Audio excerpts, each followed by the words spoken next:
mais comme ni ko monsieur le ministre waxee rek même lycée yi bu ñu ko defoon tamit sélection mooy am et puis ce qui est important mooy am na ñu bëri ñoo xam ne dañuy redoubler bu ñu redoubler dàq leen ci école bi ci mbedd mi la ñuy mujj chômeurs yi fii boo waxee CM2 laa yem njaboot gi moom a topp ak yu mel noonu. waaw xam nga sélection moom mënut a ñàkk. oui kooku c'est une parce loi. que appellation bi rek. c'est lycée une loi d'excellence c'est une loi naturelle. oui véritablement de la nature c'est une loi qui est là. Mm. Il y a toujours la sélection. mais tamit sunu école bien vrai que dafa mus a nekk école élitiste. waaye nag waruñ koy topp. ba duñu assurer l'éducation pour tous. je pense que il faut que ñuy suivre ku ne. pour que véritablement parce que bu grande masse bi ñëwul. suñu amul une masse critique d'intellectuels d'hommes formés. développement bi ñu bëgg mënuñ ko am. Et effectivement comme ni ma ko waxee bu fekkee ne des fois da ngay sélectionner rek les meilleurs. yóbbu leen au niveau de Diourbel. mais faaw ñuy am de bons résultats. Yavuz Selim bi mu ñëwee fii li tax ñu muus muy l'école Bosphore avec les Turcs là. saa yi bu ñu doon def entrée en sixième. nous on prenait nos meilleurs moom ñoom lañ doon yóbbu Bosphore. suñu ñëwee ba def BFM. on prenait les meilleurs on les amenait au niveau de Bosphore. loolu moo taxoon ñu doon am les meilleurs résultats. donc là c'est trop élitiste mais faaw ñu jël en charge tout le monde. te ci gis nga jël en charge tout le monde boobu dafa am lu ñuy wax cette éducation inclusive globale. xam nga éducation inclusive bu amul woon. ki ko pireem te mu am handicap. xam nga kooku war na attirer sa attention. te depuis la déclaration de Salamanque. en 1994 dañ ne way laago yi am nañ droit ci éducation donc nañu jël ñëpp dugal leen. tey booy jël tamit les meilleurs élèves. souvent ay jigéen la ñuy doon. te loolu c'était des représentations am nay jamono jàppoon nañ ne njàng mi moom góor rek moo ci gën a xereñ. mais da ngay xool que muy ci BFM bi. que muy ci bac bi ba ci concours général bi kii nekk toujours meilleur élève jigéen lay doon. mais lii tamit day wane ne intelligence mi ngi fépp.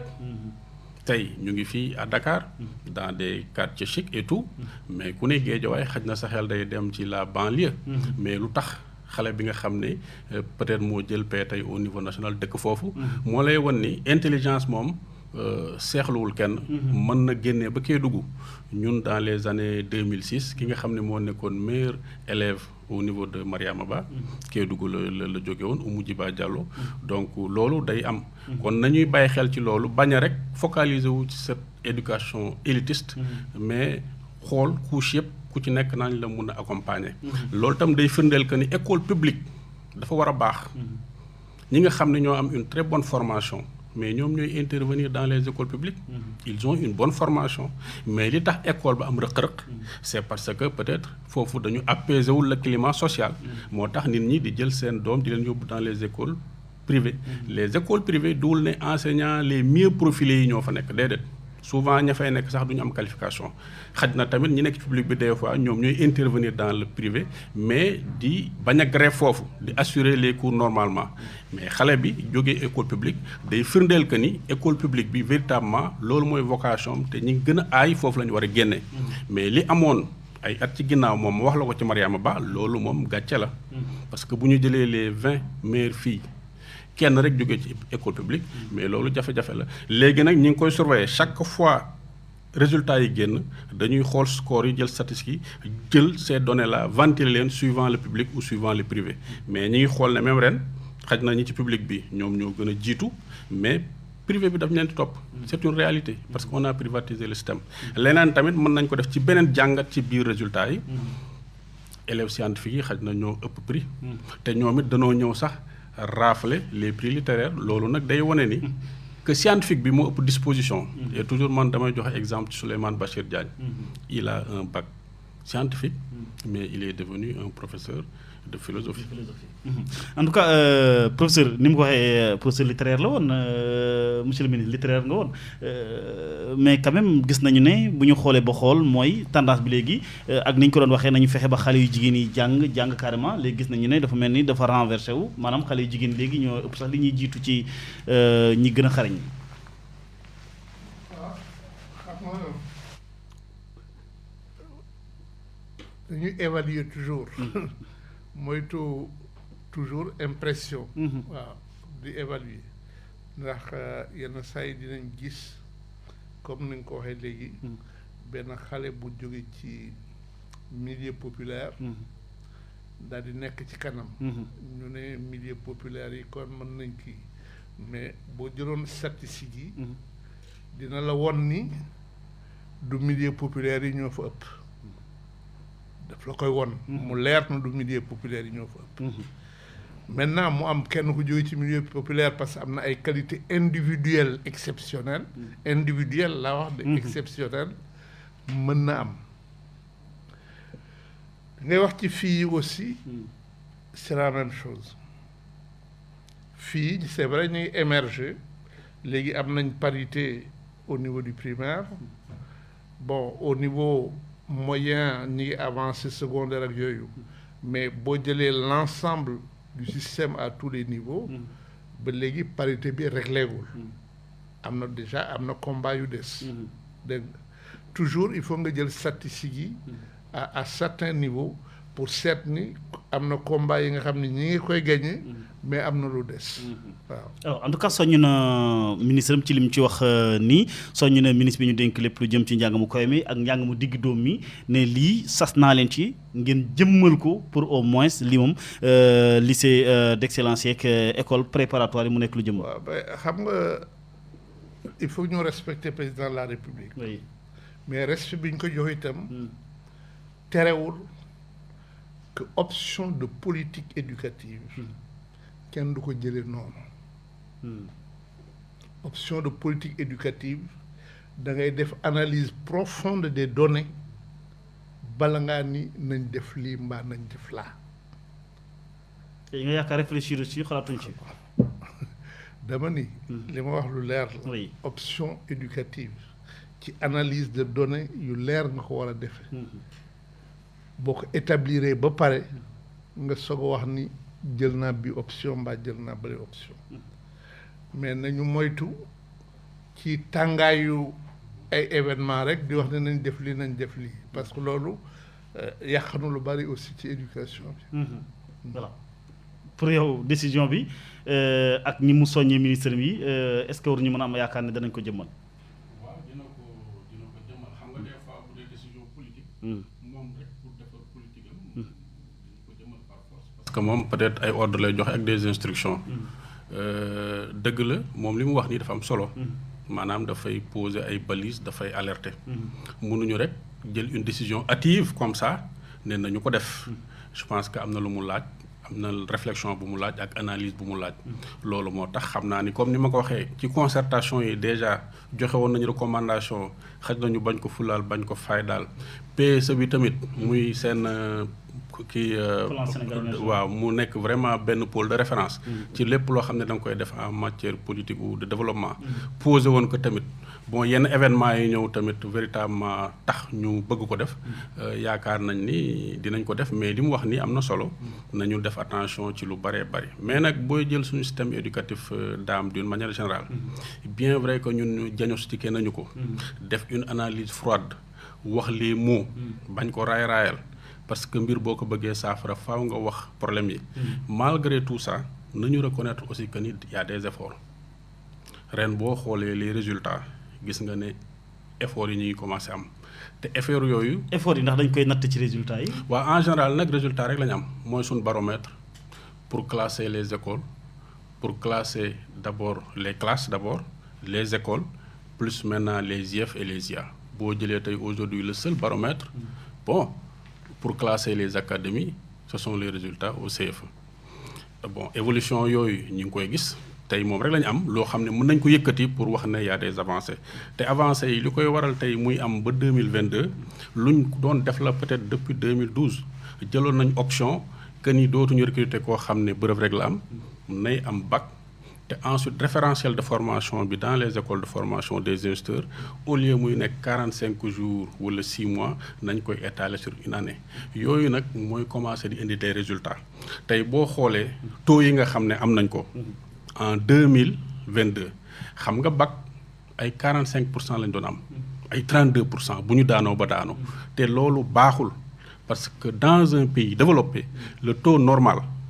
pour le bac de réussite au bac war na avoisiner les 80% boo jëlee tey entrée en sixième warul am kooku paradoxe la par rapport à la loi par rapport à l'obligation scolaire xam nga examen dafa am concours am CFE c'est un examen su fekkee am nga moyenne bi dañ lay jox sa diplôme entrée en sixième concours la c'est en fonction des nombres de places disponibles moo tax ñu doon bàyyi xale yi ñuy dem sixième mais comme ba xale bi war na dugg avec l'obligation scolaire def CI ba troisième kon entrée en sixième dañ ko war a dindi mais boo jëlee résultats yooyu yëpp tey di ko analyser gis nga ni am nañ 73% de taux de réussite au CFE cette année monsieur le ministre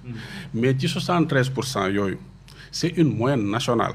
cette moyenne là cache des disparités nga dem fu mel ni académie Ziguinchor dem na ba am 88% mais li tax résultats yooyu ñu war ko jàngat def une analyse froide nga jël l'académie de Sédhiou nga xam ne dafa contiguë à l'académie de Ziguinchor pendant 6 ans moom i tamit qu'il m'excuse du terme ñoom ñooy jël ndàdd ci seen ay résultats yu faibles seen taux de réussite 62%. nga jël maintenant la moyenne nationale de 73%. su fekkee ne Ziguinchor dem na ba 88%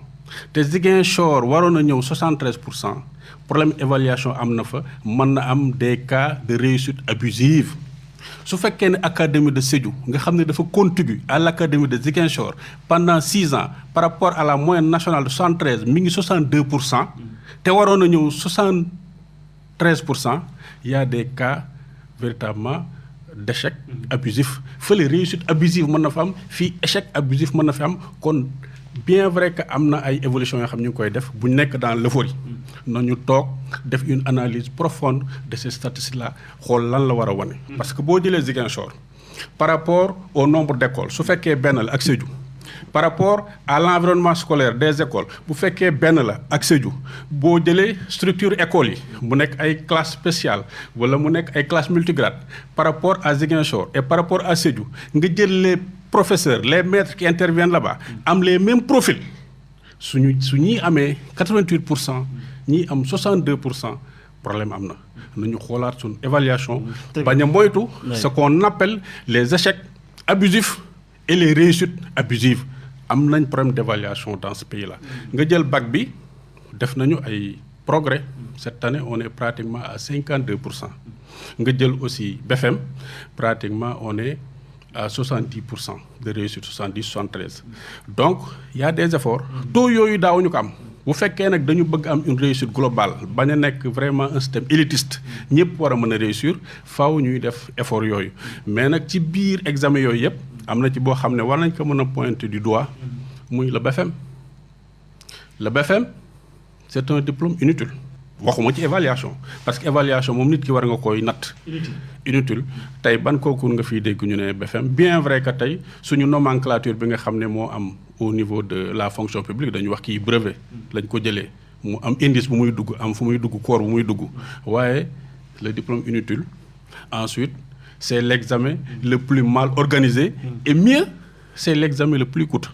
je parle en connaissance de cause épreuve yi dafa bari tey boo waree jël les épreuves jëlee ko Dakar yóbbu ko Ziguinchor bato bi ngay affrété te véritablement c'est pratiquement un diplôme inutile moo tax le ministre nee na nañ ko réformer cette réforme là s'impose malgré ni ñu càmbaree wax ne y a des problèmes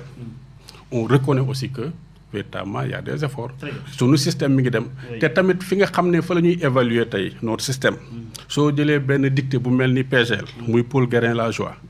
bu ñu demee ba ki ko jël dëkk Sénégal ñu compare ak des Canadiens ak ñu nekk dans le monde mën nañu wax ni ñu ngi sant yàlla bien vrai qu'il y a des difficultés beneen bi ci topp tamit tey moo jël les résultats PASEC parce que y a eu l'évaluation de 2016 le rapport day wax ni mënoo am éducation de qualité te articulé woo ko ak l'environnement scolaire de ces écoles mais boo jëlee le rapport de 2019 bien vrai que les seuils de performance yi ñuy maîtriser ci français bi lay doon wala ci calcul bi bu fekkee ne amul ay compétences yoo xam ne installé nañ ko ci xale bi pour que mu mën a liifantu day am jafe-jafe su fekkee ne aussi installé wuñ ay compétences ci xale bi pour mu mën a def xayma ci wàllu comptabilité ak yooyu tamit day am difficulté waaye rapport boobu tamit wane na que ni xaj na def nañ ay jéego waaye nag duñu am toujours satisfaction suñu école. alors faw ñuy am esprit critique. faw ñuy analyser froidement les résultats wax ce qui ne va pas pointer ko ñu jéem ko améliorer pour bañ a échouer. merci inspecteur Aliou Ndiaye. alors monsieur le ministre tey ndax baromètre bi mooy bu ñu gisee taux de réussite bi bu jëmee kaw ñu ne suñu njàng maa ngi baax bu wàccee ñu ne suñu njàng mi baaxul ndax loolu moo war a nekk suñu xayma ci xool ndax njàngum Sénégal mi ngi dox wala doxul. xam nga pour évaluer jàng ndax miy dem kaw ak miy jëm suuf. waaw dafa bari ay paramètres yoo xam ne war nga ko jël. am na ñu daan jël quantitativement année d'études yi maanaam ñaata année d'études la le système bi di permettre. am na ay pays yoo xam ni espérance de vie scolaire bi passewul ay 4 ans ou 5 ans. am na ñoo xam ni 9 ans la ñi 10 ans la et cetera paramètre boobu mooy wane système bi yan possibilité lay jox ñu fi ci dugg. am na beneen paramètre mooy les examens traditionnels. examens traditionnels yi dinañ ko xool pour seet ndax dëkk mi ngi avancé am déet. mais ñaari paramètres yooyu bien que ñu ngi koy utiliser ba léegi paramètres yoo xam ni la dañ leen relativiser lu bari. examens nationaux ak nombre d'années d'études. paramètre bi ñu jël léegi jëm kanam mooy test standardisé léegi mooy paramètre bi nga xam ne moom lañ gën a jël pour mesurer ndax ñu ngi dem kanam am déet. te boobu lan la wax. boobu bu fekkee ni d'abord de manière générale pays africains yi la progrès yi demeewul woon noonu. Sénégal xëy na mën nañu wax progrès mais lu tuuti la parce que 2019 bi mu wax léegi boo seetee lu tuuti la avancement bi. bariwul. alors numérique bi également lu ci am solo la comme gis nañ ne xarala yu yees lu bëree bëri servir nañu ko dimbali nañu ko ci bi ñu nekkee ci Covid bi léegi ñu bëgg ko gën a jëmal loolu tamit faisabilité bi ku xam Sénégal ak ni mu mel surtout ci yenn diwaan yi. waaw numérique bi réalité la réalité bu ñu dab la xam nga mutation day am. sa jamono tey boo ne du ma intégrer numérique loolu doo mën a dem. mais damay dellu si tuuti ci li mu wax. avec les tests standardisés bu ñu nekkee ci ab pays. xam nga dugg naa léegi ci première évaluation yi dañu war a am une progression harmonisée. su ñu amul une progression harmonisée mënuñu def véritablement des évaluations standardisées. da ngay xool tey CFEE question bi ñuy jox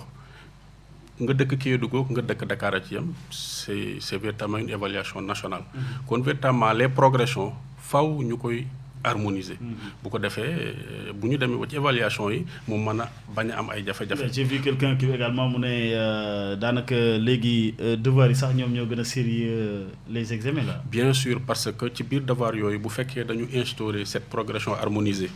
di def des évaluations standardisées. enseignant bu ci progressé wul normalement su fekkee yow am na ay seuils yoo xam ne atteindre ko au mois de mars bu ñu indee ab devoir boo xam ne dañu jàpp ne war nga yëg si fii proposer ko say élèves daanu mais da ngay am problème moo tax véritablement loolu war nañ ci mettre l'accent tey boo xoolee ñu bëgg même harmoniser au niveau de l'espace UEMOA parce que y a ce qu'on appelle le bac UEMOA c'est parce que quelque part problème évaluation bu dafa am soit c'est des réussites abusives quelque part ou bien des échecs abusifs bu fekkee ne xale bi war na mën am diplôme bi nga xañ ko kooku problème la bu fekkee amul niveau bi tamit nga jox ko kooku véritablement problème la mais jamono ji ñu toll moom muy numérique bi c'est des mutations moo tax boo gisee thème bi dañ ne non seulement nañu def cet ancrage dans nos valeurs mais itam nañu adapté par rapport aux nouveautés te ci nouveauté yooyu numérique bi daf ci bokk dama lay wax ni bu njëkk dañ doon utiliser rek le tableau noir et la craie maintenant il y a ce qu'on appelle les digital boards c'est le tableau blanc interactif mais mieux il y a des télévisions yoo xam ne ci la ñuy jàngee, les cours sont là-bas. Ça c'est pour pallier un peu au manque de professeurs ou bien aux grèves cycliques ou bien des fois à des pandémies qui nous viennent, il faudrait qu'on s'adapte. Gis nga Covid bi mu amee nit ñi dañ doon def des cours en ligne. Tey dem na ba influer ci travail bi lu ci bari nit ñi dootuñu nekk en présentiel mais cours yu bari dañ koy def en ligne kon numérique bi moom dab nañu.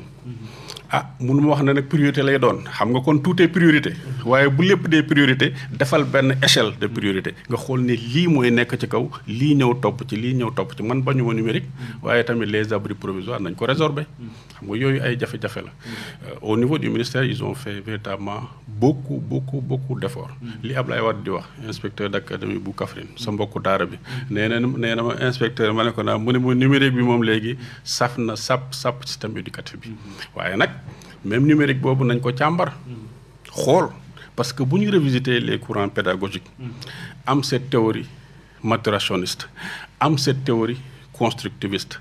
am cette théorie socio-constructiviste est-ce que xale bi toog këram rek jàkkaarloo ab écran di jàng yem na ak tey man ma ñëw toog ci plateau bi jàkkaarloog jëmm ji nga xam ne li mu xam ci éducation dafa bari lool du benn donc seen interaction nga xam ne c'est des théories yu ci mel ne ay Vygotsky développé ko yooyu tamit il faut ñu intégrer ko sinon numérique bi rek du jëriñ dara mi ngi mel ni nga doon jox nit ki polycopier léegi nga ne ko kat ci sa groupe WhatsApp dugal naa la fa tel cours mën na ko lire. voilà ñu insérer numérique bi ci xarala yees numérique bi ci wàllu njàng mi gën koo yaatal gën koo dooleel ndax am na lu bari loo xam ne servir nañu ko ci at yi ñu génn rawatina jamonoy Covid bi bokk na ci li président Macky Sall sàkku. numérique bi ci jàngale mi dafa bari yoon. yoo xam ni dafay dimbalewaate. yoon wu njëkk bi évidemment mi ngi ci système d'information et de gestion de l'éducation. foofu mooy yoon bu njëkk bi ndax numérique bi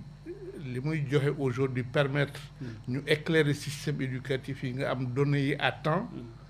boobu amuñu ko woon léegi numérique bi dimbali nañu même gestion enseignants yi numérique bi dimbali ñu ci ñuy gérer enseignants yi donc loolu lu am njëriñ la ci loolu ñaareel bi numérique bi am na njëriñ ci jàngal xale yi naka la ñuy utiliser numérique bi ndax fi mu ne xale yi de toute façon dañuy dajeek tous les objets numériques war nañ xam naka lañ koy utiliser ak kooku ñaareel bi la ñetteel bi naka la maintenant numérique bi di dimbalee pédagogie bi parce que bokkul du ñaar yi du ñu bokk jàng nuy utiliser numérique ak nu numérique di dimbalee pédagogie kooku mooy li nga xam ni moo gën a complexe moom la enseignants yi gën a am problème naka lañ koy utiliser pédagogiquement waaw loolu moom il faut que ñu jéem a former bu baax enseignants yi pour ñu dugal leen ci maintenant am na aspect boo xam ne souligné nañ ko boo xam ne war nañ ci def attention maanaam fracture sociale bi ñu commencé di wax di ci waxtaane ndax narul yokku entre urbain et rural entre pauvres et riches ndax numérique bi à l'école du yokk loolu les inégalités d'apprentissage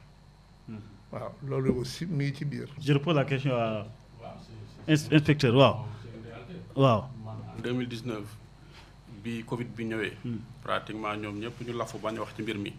dama ne leen moom jàng ma faw mu am ci laa leen indil étude bi nga xam ne UNICEF defoon na ko muy INE nga xam ne dañ naan même temps de guerre bu amee wala ay yenn pandémie yi am faw ñu jàng gis nga Allemagne bi ñu demee ba guerre bi am dañ doon bunkériser wu di jàng mënul ñàkk ci lañ nekkoon léegi kon nañu jaar par le numérique waaye numérique bi mais xale Ndakaaru bi xaj na moo nekk dans une école boo xam ne c'est connecté ñun bi ñu nekkee Kédougou dama koy wax Tamba amoon l'accompagnement d'un bailleur muy USAID dañu doon am benn indicateur boo xam ne dañu ko doon suivre muy le degré de connectivité des écoles waaye boo bëggee wax tey numérique te am ñoo xam ne ñu ngi ci mbaar ça pose problème ñooñu nan la ñuy jàngee moo tax benn instant ñu ne kon nañu pallier à tout ça suñu envoyer les cours au niveau des IA et des IEF ñi nga xam ne amuñ connectivité ñu defal leen tirage ñu jël ko ci papier di ko xool kon cette fracture là mën na accentuer wu te numérique bi day changer rek ba ci appareil bi ngay am di am WhatsApp yow soo amee boo xam ne xaj nga mën a lire sa message am na koo xam ne am na beneen bu am yeneen données kon fossé bi am bu ñu deful ndànk tamit ci numérique bi mun na égaliser les chances de mais à condition que ku nekk am ci accès tey boo demee au niveau des UVS tous les étudiants dañuy jàng avec leur ordinateur ci la ñuy connecté wu mais nag noonu am tamit crédit de connexion am tam appareil bu baax waaw loolu moom nañ ci veiller alors lu ci wax dafa am solo mën nañ utiliser numérique bi par exemple dans la gestion des ressources humaines c'est très efficace avec tout ce que nous avons là-bas comme ay comment on appelle ça encore yoo xam ne mën na la permettre nga gérer le personnel gérer yeneen ak yeneen ay Anadol pour les examens et tout véritablement ay Mirador pour les mouvements mais nag les aspects pédagogiques nag foofu faw ñu dugg ci càmbar ko baax a baax xam nan la ñuy mën a utiliser véritablement surtout les enseignants d'abord bon escient sans compter nag beneen côté bi nga xam ne am na ci numérique bi tamit mën nga tabax sa société ba mu baax yar say xale mais bu guddi jotee numérique bi ñëw màbbal ko parce que am na yoo xam ne xale yi waruñu fa dem très bien alors ñu gërëm leen sant leen bu baax monsieur le ministre Mamadou Ndoye ancien ministre waaye it gërëm inspecteur Alioune Ndiaye inspecteur de l'éducation te li nga xam ne moom mooy jotaay bi waaye également monsieur le ministre les langues nationales suñu kàllaamay réew mi également am na ci solo lool ndax gis nga ñu ngi ci def ay jéego pour gën ko dugal ci l'école bi langue nationale yi am na discussion yoo xam ni passé na ak discussion yoo xam ni war nañ ko def discussion yu passé mooy ndax war nañ dugal langue nationale yi ci école bi mbaa déet kooku discussion bu passé la lu tax ma ne passé na bu fekkee ni yow da nga ni da ngay defar ay projet pilote mbaa da ngay defar expérimentation nga defar ko ba pare évaluer ko mu wone la ni résultat yi baax na ci dëkk yi nga ko def yépp loolu wax ji jeex na ci ndax am na njëriñ amul njëriñ wax ji def ci jeex li ci des ci wax mooy naka lañ koy defee nu mu gënee loolu moo ci des c'est loolu ñaari question ñoo ci am benn question bi mooy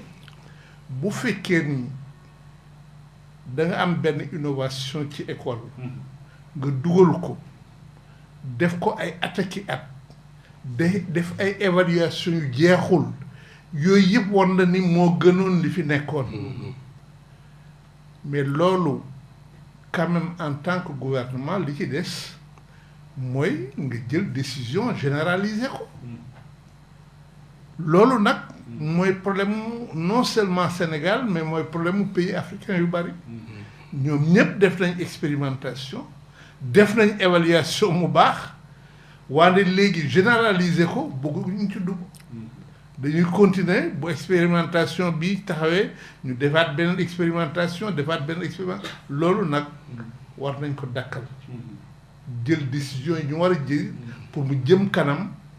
def sax au moins li ñuy tudde extension progressive ba mu egg généralisation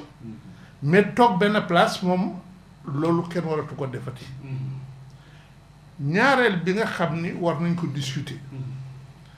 mooy modèle éducation bilingue bi ndax ci àddina bi am na dëkk yu bari yu dawal ay modèle d'éducation bilingue bi ñu defee évaluation yi dañu wane ni am na modèle yoo xam ni ñoo gën a joxe résultat yeneen modèles yi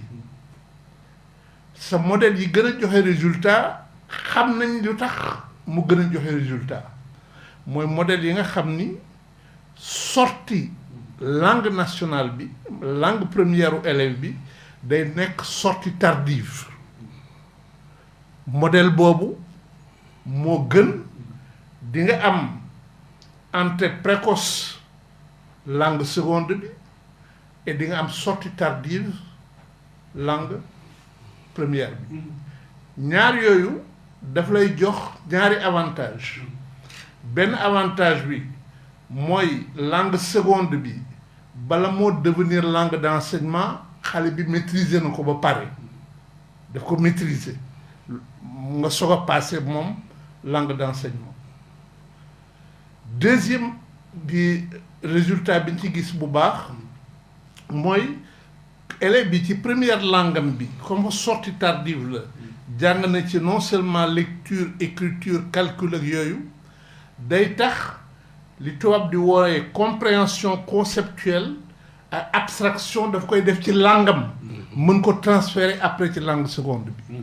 ñaar yooyu la lay jox moo tax élèves yi jóge loolu non seulement seen résultat day gën mais dañu wane ni science ak mathématique ay élèves yu sori lañ même bu ñu après jëlee français bi comme langue d'enseignement dañuy sori ci mathématique ak science kon nag affaire modèle boobu itam war nañ ko seetaat sa ñaari affaire ngi ci jàngale bi ci modèle boobu ñaar yooyu nag war nañ ko aussi xool ci formation enseignant yi ndax formation enseignant yu bari dañuy def rek dañuy jàngal rek naka la ñuy defee la langue nationale c'est-à-dire duñu la jàngal réellement quel est le fonctionnement de la langue kenn du la ko jàngal or boo bëggee jàngale langue nationale xale bi doo ko jàngale comme kuy jàng langue du apprentissage langue parce que xale bi xam na langue bi mën na ko wax da nga ko war a jàngale comme kuy réfléchir ci fonctionnement langue bi loolu nga ko war a jàngale noonu nga ko war a jàngale langue am ba pare comme kuy réfléchir aussi ànd ak culture am ak patrimoine culturel am loolu dafa war a dugg ci jàng bi langue première bi noonu nga ko war a jàngale langue seconde bi itam waruloo ko jàngale comme koo xam ni maîtriser na langue bi ba pare da nga koy jàngale comme koo xam ni maîtriser wul langue bi et ñaari langue yi waruñu am aussi développement parallèle war nañ am interaction ci ñi ngay jàngale façon bi ngay jàngale war na am interaction pour que li mu am acquis dans une langue mun ko investir dans l'autre langue ce qu'on appelle un développement coopératif des deux langues loolu formation enseignant yi des na ci donc bu fekkee ne régler nañ formation enseignant yi régler problème modèle sortie tardive bi régler problème extension progressive bi dinañ avancer ci langue yi. Très bien inspecteur ci langue yi. waaw xam nga langue yi moom. muy kàllaama yi. ku ne Mamadou Ndoye xam ne c'est son dada te yàgg na ci xeex mais volonté bi ma mën a lire man ci ñi nga xam ne ñoo ñuy jiite mooy pour la première fois dans l'histoire du système éducatif ñu am Nigéen lañ doon wax léegi ñu ne IGF un inspecteur général chargé des langues nationales en l'occurrence monsieur Mbacké Diagne bi nga xam ne moo yore département de linguistique kooku moom daam di nga ko invité fii mu tojal la véritablement ci langue nationale yi mais monsieur le ministre li mu wax dafa am li sama mbokk pël yi ci Jolof di wax xaala gasi wax kay jeex na danoo expérimenté ba kenn xamul li ñu expérimenté nu mu toll man ma wax la bi ma ci vivre muy le modèle des ECE les écoles communautaires élémentaires avec madame Wade nga xam dañ ko expérimenté en milieu bédique modèle bi sax dafa ko jëlee au Maroc ñëw dañu def véritablement ce bilinguisme te ñu gis ne comme ni mu ko waxee nii boo jëlee langue bi ñu def apprentissage langue beeg yépp mais def ko médium d'apprentissage nga xam ne ci ngay jaar pour mën a dompter la science soo jëlee avant curriculum bi doon ñëw nga xam da nga jël le décret 79 11 75 nga xam ne moom mooy fixer les programmes les horaires ñu ne classe de CI xale bi boo koy jàngal activité numérique ci langue française boo xam ne du langam booy wàññi 20 rek nga war a mën a yem mais bu fekkee da nga koy jàngal ci langue nationale am xale bi dès la classe de CI rek day dem ba 100 téeméer kon kay véritablement plus-value am na modèle yooyu ñu expérimenter leen modéliser leen war leen porter à l'échelle jafe-jafe am li ko waral mooy des fois dañuy gager sunu système sur l'aide des partenaires souvent expérience yooyu ngay dégg yooyu yépp du doon koppari ci suñu réew mi lay jóge suñu budget mais benn bailleur mooy jógee fee soit ñu ne la c'est l'USAID wala ñu ne la avec ARED c'est un peu les arabes wala keneen loolu mooy indi jafe-jafe bi souveraineté bu ñu ko bëggee am dugal sunu langue nationale yi faw ñu def ci li nga xam ne loolu la méngoog te la nga xam ne waxoon nañ ko ci ay Bamako ak yooyu yëpp ñu jéem ko respecté mais li mu wax muy sa modèle harmonisé léegi am na mi ngi déye te ci seeni engagement nee nañu 2023 moom toutes les classes de CI au niveau du Sénégal dañuy commencer avec les langues nationales mooy li ngay wax nag léegi-léegi ñu toog rek priorité ñëw rek ñu jël une décision hâtive te dafa am waajal bu mu laaj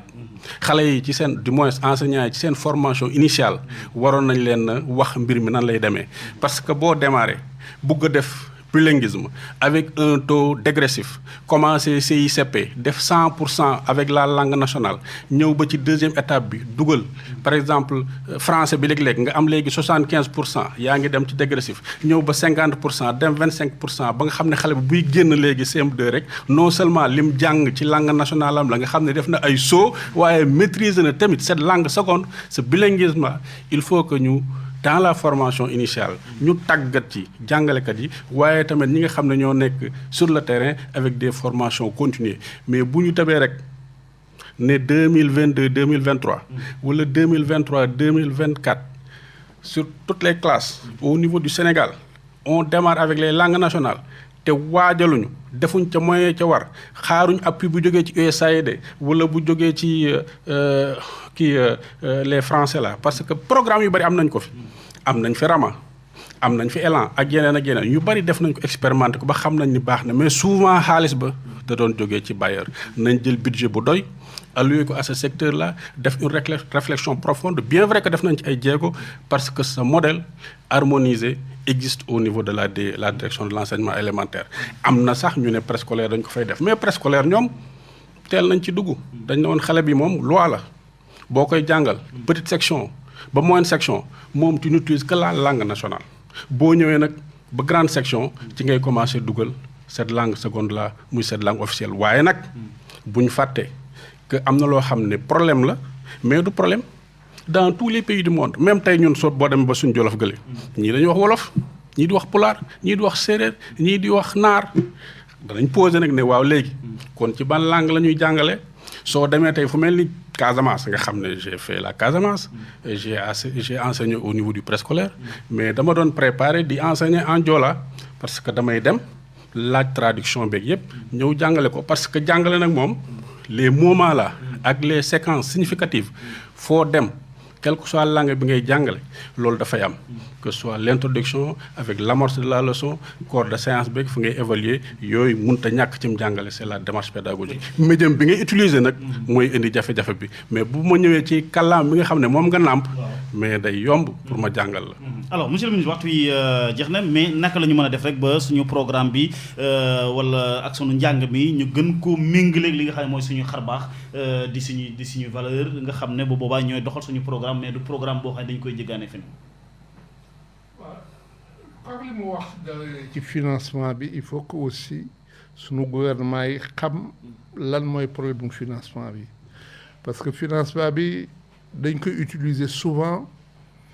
pour tiital gouvernement yi mais loolu aussi am na liggéey bu ci am ce gouvernement bu nekk mën nga ko entreprendre moom it ndax bu fekkee ni budget bi la day wane am na études yu wane ni 5% budget bi boo ko ci yokkee 5% dina la permettre nga démarrer 5% pour couvrir dépenses yëpp formation yeeg édition yi yëpp 5% boo ko yokkee sa budget dina la permettre nga démarrer sa innovation yi nga war a def yëpp c'est loolu itam wane na ni bu fekkee ni def nga ko pendant 5 ans boo ko defee pendant 5 ans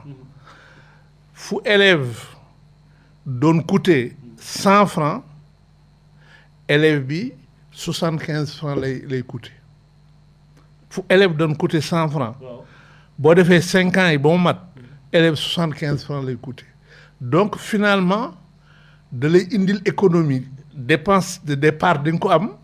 mais après 5 ans yow da lay indil économie ci sa éducation kon nag defe naa ni ñun war nañ ci dugg sa li ci gën a yokku dafa bari ndax boo seetloo lu tax parents yi bokkuñu ci école bi bu fekkee ne langue bi ñuy wax parent bi maîtriser wu ko parent bi pour mu bokk ci école bi dana jafe. léegi nag l'école de la communauté la ñuy wax aussi. waaw mais école bi parents yi bu ci bëggee bokk il faut que langue bi itam mën cee bokk langue bi muy wax mën a bokk ci école bi loolu parents yi dinañ mën dimbali seen doom di waxtaan ak seen doom ci mbirum école même di leen jàngal ci culture langue bi yooyu yëpp mën na ci am kon nag yokkute daal yokkute lañ ci gisuñu ci leneen. faire de sorte que xëy na banque mondiale ak yeneen kii duñu def seen loxo ba nga xam ne bii li ñu bëgg moom la ñuy def. déedéet banque mondiale waxul loolu de. banque mondiale li mu wax leer na. boo gisee stratégie 2022. oui. banque mondiale pour Afrique de l'Ouest Afrique du centre. dafa wax lu leer nee na bu ñu dugalul langue bi du ñu am éducation de qualité. bu ñu dugal suñu langue nationale. sunu langue nationale. loolu la banque wax de. oui. donc bu ñu làqu ci banque de banque waxul loolu. banque nee na bu ñu dugalul la langue première de l'enfant langue première la ñuy wax nag. waxuñu langue maternelle ak yooyu. parce que yooyu itam day indi ay jaxasoo. langue première mooy. langue première mooy langue de première socialisation de l'enfant mën nga am sa doom yow. environnement bi mu nekk di socialiser wu langue boobu lay wax. yow bu fekkee ni beneen langue ngay wax ak yaayam beneen langue lay wax loolu du doon première langue am ni sa bos ni bosu yaayam. léegi ban lay jël. environnement bi. environnement bi mu dëkk. di fa foyee di waxtaan langue ba fa am boobu lay jël boo ko nangoog boo ko nanguwul. ah oui. tey yow suñu mbokk pël yi nekk Jolof. mais faaw ñuy wax wolof te ñu ngi ñuy déglu ci wolof. man tam bu ma demee Casamance mais bu ma leen waxee wolof je perds mon temps moi j'étais à Dianki à 6 kilomètres de Thionckesine. waaw joolaa lay wax joolaa lay wax on dañ leen di enseigner ci langue boobu. moo tax débat boobu ak ñi nga xam ne dañuy bëgg indi difficulté loolu nañ koo dindi. bailleurs yi ak études yi ñu def yëpp même au niveau de la francophonie xam nañ ne nit ki moom bu utiliser wul langam qualité du ko am. donc banque mondiale ak études yëpp wane nañ ko mais nag souvent ñun suñu gouvernement li ñuy def mooy li ma la wax xaw ko gagé maanaam tayle ko ci aide extérieure te war nañ jël koppar waaw loolu mooy problème bi nañ jël koppar bu doy bi nag def ko ci pour loolu mën a antu visite pays boo xam ne xam naa ko visité naa ko muy la Turquie xool seen développement ni mu demee c'est parce que Turquie ña ngi fay wax anglais di fa wax leneen mais seen langue moom lañ jël di ko transcrire di ci jàngale tey c'est un pays développé te bari na ku fi am développement rek c'est parce que da nga jàng ci sa langue bi nga xam ni moom ngeen utiliser. dans le milieu là. monsieur le ministre ñu jeexle ci benn point parce que mënuñ koo ñàkk def tey la altina te tey ti mooy bis bi nga xam ne moom la ñu jël ngir tëj hôpital Dantec di jaaxle gu mag ci li nga xam ne moom mooy maladie aussi fi ñu toll ni donte ne wax nañ leen fi ñu leen ni barab yi ñu leen di yóbbu kilifa yëpp wax na mais tey hôpital cosaan bu mel noonu ak fi ñu toll ngir yeesalaat ko un mal nécessaire wala lu mënta ñàkk la. waaw man sa dëgg-dëgg maîtriser wu ma question bi. li ma xam maîtriser ko de manière générale. hôpital bu fi yàgg la. hôpital la boo xam ne dafay jël aussi malade yu bëree bëri. ñaari problème a ngi ci. bi ci jiitu mooy malade yi ñu orienté fi ñu leen orienté. possibilité d'accueil yi doy na waar. fii suñu wet. centre de santé. ngor bi ci la bokk de. waaw dañu fa orienté à certaines maladies mais fi mu ne borom centre bi ci boppam moo wax ni lii ñu ko jox attanu ko moom centre am attanu ko daf ko wax publiquement. oui li jógee Dantec bëgg a ñëw foofu. waaw nee na attanu ko centre am attanu ko moom moo ko wax publiquement man naa ko dégg waaw. kon nag problème a ngi fi bëgg nañ defar waaw mais mën nga defar hôpital la Dantec kay man li ma jaaxal espace bi rëy na rëy boo xam ni ku bëgg a defar yu bees mën nga fa defar yu bees kay. ak jaay gi aussi. sa dàq ñu fa nekk. man ak jaay gi. man ak jaay gi benn pàcc bi. ñett hectares loolu moo amul sens. parce que li fi ngay jaay kay mënul nga fa tabax. fi ngay jaay mënul nga fa tabax. inspecteur. question d'actualité way waaw question d'actualité mais ci réew mi lañ bokk. mu intéressé ñu di ko suivre xam nga Dantec moom hôpital universitaire la. mi ngi mel ni tey CHU bii nekk Fann. les professeurs dañ fay intervenir ñi ñu former médecins yi ngay dégg ñu former leen fii yépp def nañu Dantec. hôpital de référence la waaye boo dégloo Daouda Ndiaye nga xam ne c'est une autorité. xam nga Daouda moom professeur la mais bi ñu ko invité li mu wax dafa leer. L'État veut bien faire mais démarche bi baaxul dafa nar a échouer parce que y a pas suffisamment de communication yu mel noonu bu amee wax dëgg yàlla boo koy def toogal nga waxtaan ak nit ñi waajal leen nañu bàyyi rek priorité taxaw rek ñu profité ci ay occasion def li ñuy def gis nga Sandaga bi ñu ko bëggee toj dañoo bàyyi ba nit ñi dem Korité rek ñu toj ko tey ñu ne Assomption la rek le 15 août voilà on ferme l'hôpital mais concertation dafa war a am dafa baax ci lu ne bu amee mais véritablement nit ñi mën a ku ci nekk préparé wu en conséquence jël ay dispositions am na leneen tamit loo xam ne nit ñi dañ koy def comme remarque xam nga hôpital bi dafa enclavé. te pratiquement sax depuis l'époque coloniale bu fii dañu jàppoon ne tamit hôpitalu Badoy la mais soins de qualité moom ku ko bëgg fa ngay dem. hôpital boo fi gis muy taxaw la Dantec moom moo la gën. moo ëpp spécialiste. bien vrai que nag à l'époque coloniale dañu jàppoon ne ñi néewoon doole ña fa waroon dem mais hôpital bi xaw na enclavé. nañu seetoon beneen lieu bien vrai que lañ fa bëgg a def lépp baax na mu am cette accessibilité véritablement au niveau de la population te même accessibilité boobu day poser problème ab hôpital mën na laa jege waaye boo amul kopparit des fois pour nga dugg fa day am problème véritablement question la boo xam ne ñu ngi koy suivre te Daouda Ndiaye li mu wax en tant que spécialiste alerté na nee na l'État a beaucoup fait en matière de santé te li mu bëgg a def baax na mais démarche bi yoon wii mu jël ci échec la jëm parce que personnel bi noo leen di def les malades là ci psychose nga leen di dugal donc waajaluñu affaire boobu te concertation amu ci suffisamment. ñu bàyyi la nga tàggoo. mais jërëjëf Dame wax dëgg yàlla ñu ngi lay sant di la suivre fu ñu toll parce que yow li ngay liggéey yépp yaag sa borom kër kii nga xam ne moom Africa 7 di Aliou Ndiaye dara umpuñu ci xam nga ci dara mais tey nag dama am mbégte wax dëgg yàlla tase fi ak Mamadou Ndoye nga xam ne icône la koo xam ne le système éducatif sénégalais. je peux dire même mondial ñëpp a ko xam c'est une référence Mamadou Ndoye foo dem nii dañ koy déglu mais nag ñu bokk ak moom ci lu baree bari ndax ci wàllu politique mën nañ wax ni moom waa Jolof la ndax ku ne politique ne LDMPT ku ne LDMPT ne mais les Ablaye Bathily mais surtout Mbaba Guissé feu Mbaba Guissé ak ñoom Sa Ñebe Ndiaye donc ak Baxaw Seck kii Jolof la véritablement daam maa ngi jéggalu di la wax toujours nekk sama disponibilité su dee des débats techniques daal pare naa pour ñëw véritablement échanger ci li nga xam ne dund nañ ko rek fekkee ko ci système bi. jërëjëf monsieur le ministre ma bàyyi la nga tàggoo mais pour xam ne rek comme ni mu ko waxee rek LD xam na am na doole Jolof nag. Mohamed. maa ngi lay gërëm ci vraiment invitation bi gërëm aussi sa auditeurs yi. ndax ci suba ba léegi ñuy waxtaan sa ñuy déglu sa déglu defe naa ne moo gën a metti wax donc ñu ngi leen di jéggalu itam di remercier aussi sama xarit bi ak sama collègue bi ci parole yu baax yi muy wax wante aussi ci li ñu jàng ci moom parce que wane na ni xam na bu baax système éducatif sénégalais bi. jërëjëf ñu gërëm ko sant ko xam nga dafa démission léegi ci ULD du ci waxati.